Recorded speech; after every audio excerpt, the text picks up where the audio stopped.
Last time on Skoolie Life, I traveled to Seattle shopping for motorcycles and wound up spending the night in a small fishing village called Gig Harbor and paddled to dinner.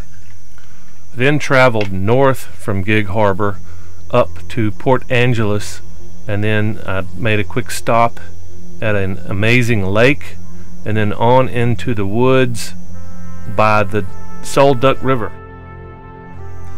My first stop was directly inside Olympic National Forest at Lake Crescent, an amazing lake that reminds me of Loch Ness in Scotland. It's very cold and very deep and pretty spooky with the clouds and the misting rain, and these deep sharp valleys were formed during the last ice age, but the lake itself was formed by a landslide about 8,000 years ago and formed two lakes. Just as I got back in my bus, I noticed the storm warning predicting several inches of snow, so I decided to keep heading west to the warmer coast. So I'm in Soul Duck Campground, but it looks like this one's closed too. The Loop B has a gate on it. This one does not, but I don't want to get woken up at 2 in the morning by some damn ranger that wants me to move on. And I'd like to drink a couple beers, and he might not appreciate that. So it's beautiful. This is a shame. I'm not going to stay here. I think these are redwoods. They're not even tall redwoods, but they're pretty freaking tall trees. I'd say a couple 100 feet, so maybe they are redwoods. But anyway, moss is on everything. Doesn't look like the trees have leaves down below, but they do have moss. So anyway, moving on. As we were heading out of the campground, I noticed several small herds of deer, and they did not seem to be too frightened. They were aware of us, but typically when I see deer in the south, they run away very rapidly. It's very hard to see them. And Dude even took an interest. Who is that, dude? He likes all small animals, and apparently he likes animals that look like him too, except this one's a good deal fatter than he was, but he shocked me here. Lucky for me, he's not as fast as he used to be. Are you a deer dog now, you dummy?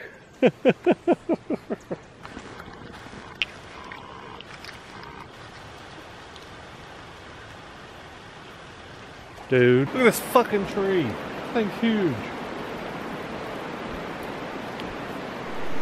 Although I did not camp at the campground on the Soul Duck, I did camp at a turnoff right above the river, just a few miles away. It was fantastic listening to the raging, roaring river all night long. Next morning we got up and rolled on to the coast, and it was just an amazing day. It was very stormy when we first got there, and shortly after we arrived, a big squall rolled in and almost soaked us to the bone. But we're good at soaking ourselves to the bone, so we waited the storm out, and then the dude and I took a short hike down the beach. I've never seen driftwood quite like this. As you can see, this is the only cut that I could find in the driftwood. Like I said, the squall came in, and it's pretty amazing, pretty scary how much rain came down so fast and so hard. That thing came in fast, didn't it, buddy?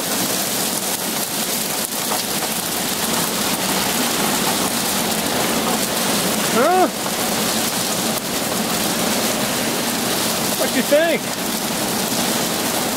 Yeah, I know, kind of scary.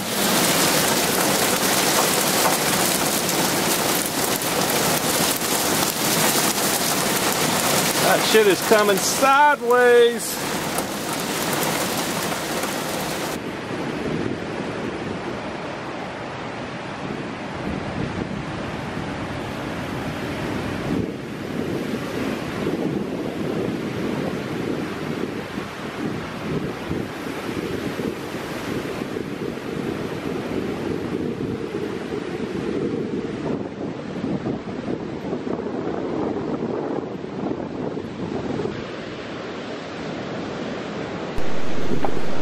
pretty funny. The dude just kind of ignored the waves coming in, and they were a bit irregular, so you know the waves that were coming in here were 20 feet beyond what was typical, and that's kind of typical. Dude would follow me around, and then I would run off, and he would just kind of look at me like I was crazy and until the wave kind of came in and got a hold of him. And this was not even the worst one. There was a good wave that came in. I had to run in and rescue him because he got knocked off his ass, and he's an old man. He's not as good as he used to be, but not that he's ever been a very good swimmer. He was a runner, not a swimmer. So, but one of the next waves came in and got him really good, just because he wasn't really not a smart dog. He's probably maybe the dumbest dog I've ever had, but I loved him. He was awesome. And we took a little time for a few photo ops. Threw him up on this massive log here, and just to kind of get some scale, I took a picture through the base, and just this doesn't even do it justice. This is one of the medium-sized logs. There was quite a few that were just amazing. Nothing quite like sustained 50-mile-an-hour wind on the beach. It's an extraordinary day, but it's a little bit brutal out here. It's kind of cold, and it's very freaking windy, and dude went swimming earlier, so I had to come back and give him a hot shower and put him in front of the heater. So I'd like to paddle some down this river, but I don't know about this wind. And the current seems pretty strong, and I'm not really sure where to take out. It looks pretty marshy all the way around it, except close to the campground and right here. So maybe I can scout out the river and maybe do some paddling, maybe either this afternoon later on or tomorrow when it warms up and dries out a bit. Dude.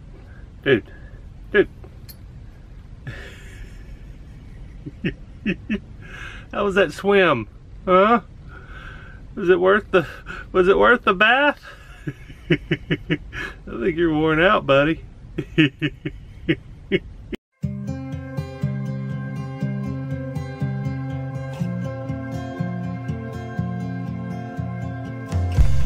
After our day at the beach, we headed south again and ran up along the Hoh River. And I'm not sure that I've ever seen this many elk. Just nonchalant, chomping on the side of the road. Never seen anything like this outside of a national park. Just wall-to-wall elk and beautiful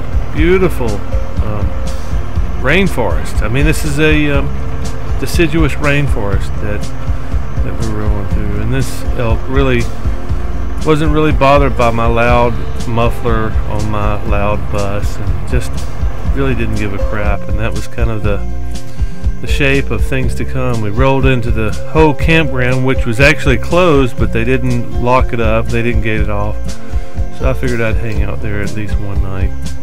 And we wound up seeing more elk up close. It was almost like a petting zoo, and the dude and I walked all over the place, and it was just, you know, look at this mama elk and baby elk, and the baby is probably bigger than any deer I've ever seen. These things were huge. I would say 400 or 500 pounds. And I ran into the buck at later on in the video, you'll see. And they're just mildly curious as what's going on. I mean, you know, they're eating. And I've got dude on a leash here because I know better. I learned my lesson from the deer.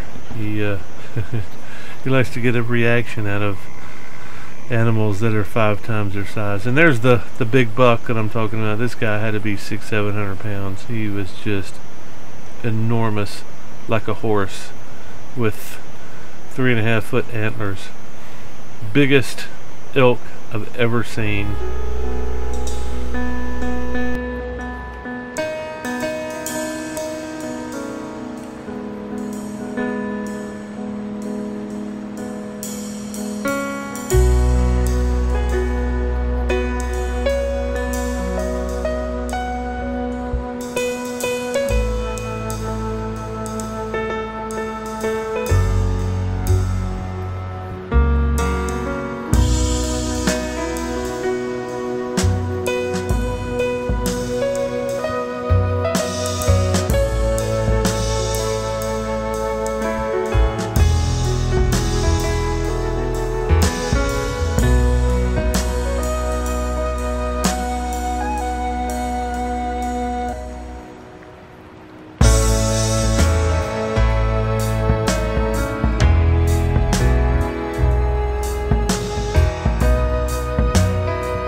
Of course, we stayed overnight at one of the most spectacular campgrounds I've ever visited. The river's right there. The Hoe is just gushing. Just probably one of the fastest rivers I've ever seen. Nice night. It was chilly. Next morning we got up. Of course, same story. The elk herd is just kind of grazing through the campground. No big deal. I mean, you know, they're kind of curious as to what's going on, but not enough to be disturbed.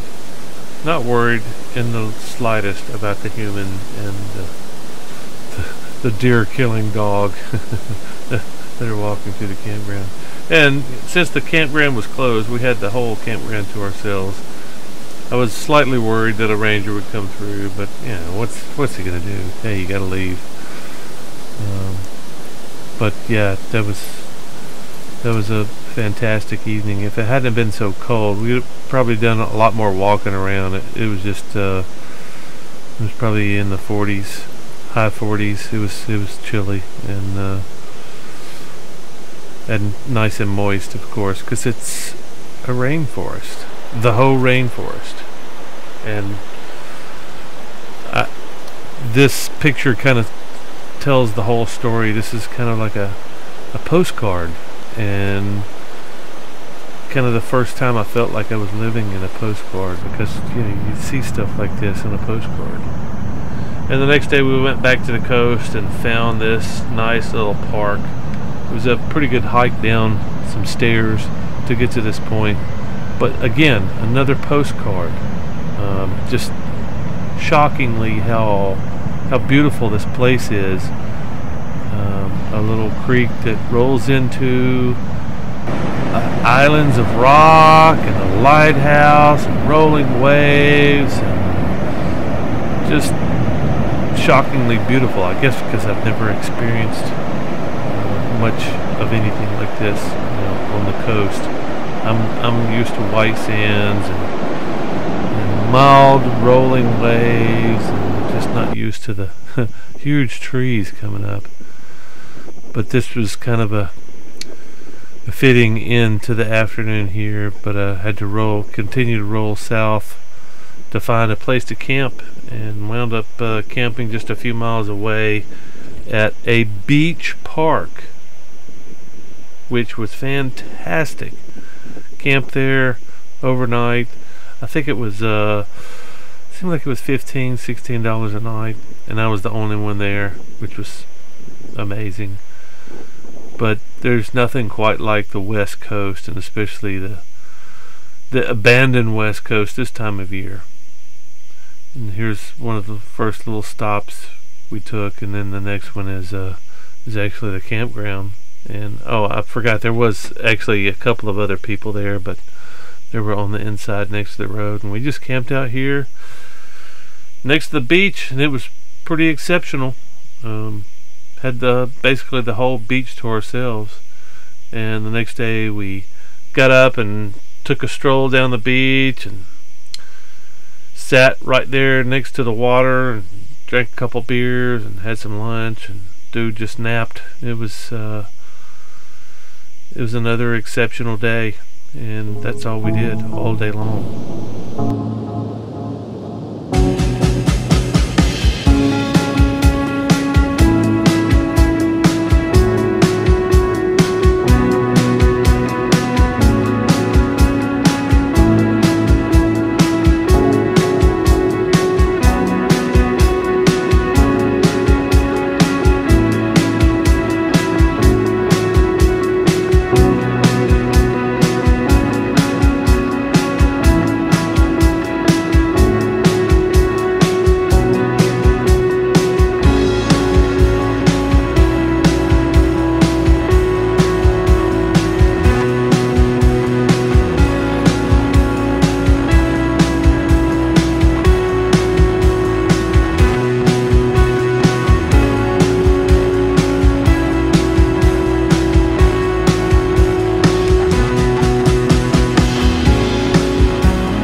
So after our day on the beach, came back and I found a huge pile of blackberries right there next to the bus and started picking them, and we had some pancakes and stuff in the morning, but sat there and watched the sun go down, and I understand why people love the West Coast as much as they do for this. Next time, join us as we find the first snow on the West Coast and spend the rest of our journey on the West Coast avoiding it.